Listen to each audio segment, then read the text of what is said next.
Congratulations, panel members. You really tackled the topic. Mine is more of a puzzle, and it has to do with some work that we did about, I'll say this, 2 years ago. The telcos have proved to us that with the advent of telcos lending, you can actually disburse 100,000 loans in a day.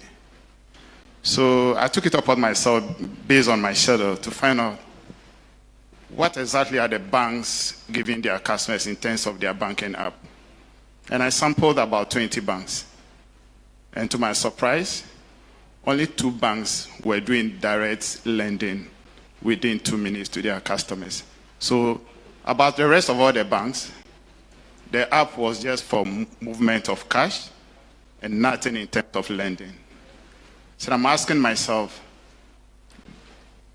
the virtual world, which is where every customer wants to interact with as a bank, and knowing the fintech world that the technology exists, why are we slow to that adoption? In other words, that part of the solution, why are we so slow to admitting the fact that that is what the customers want and that's how they want to experience us?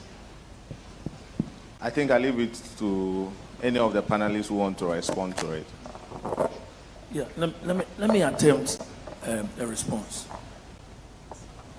You know, as a country, sometimes our regulations and laws also inhibit our pace to accelerated growth in these areas. Why do I say this? The telcos are doing that aggressive, and they are able to do it quickly because they've harvested data that we provide to them, and through some algorithm within the data set, they are able to tell how much to give to Mr. A or Mr. B or Mr. C. To what extent is regulation facilitating sharing of this data to enable banks plug in and also use this data, which is readily available, is our data, to be able to use it to also quickly, move to that step? How do I lend to someone who has 200 Ghana cedis on the bank account and wants 3,000 Ghana cedi loan in 5 minutes? How do I do that?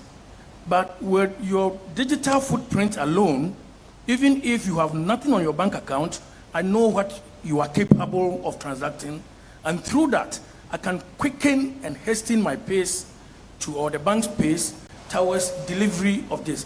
And all this can be driven through regulation. Someone talked about open banking, where we share APIs to enable third parties plug into this data set and use it for safely, and I emphasize safe use, and use it to generate and broaden financial inclusion.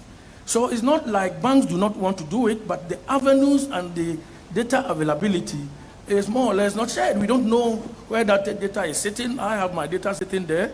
I cannot use my bank to access financial products using my own digital data, but it's sitting somewhere. The amount the telco can give me is limited because of capacity. But the bank too cannot help me unless I go and maybe have a salary and my employer guarantees and stuff like that. We are moving, but regulation must move in tandem. And I said our laws inhibit us in ways because we have passed the Data Protection Act, which is the best part of British data protection, the best part of Canada's data protection, the best part of USA's data protection, and we are put all into one document called Ghana Data Protection Act, which is stopping us from doing a whole lot of things. You understand? These countries shared data long before they introduced data protection to protect this data. Now, before we can share the data, we are protecting it. So where is it? So we need to move to an arena where there is safe use of data, and that data is available to all players within that ecosystem safely. We have regulatory bodies, the Cybersecurity Authority is there, Bank of Ghana is there, we have FinTech Office, we have the regulatory bodies in other areas of money creators within the ecosystem, and regulation can drive this, and we can have safe use, and deepen financial intermediation through, all platforms, and also thereby improve our pace to financial inclusion? It's a very important question, but I think regulation must drive that.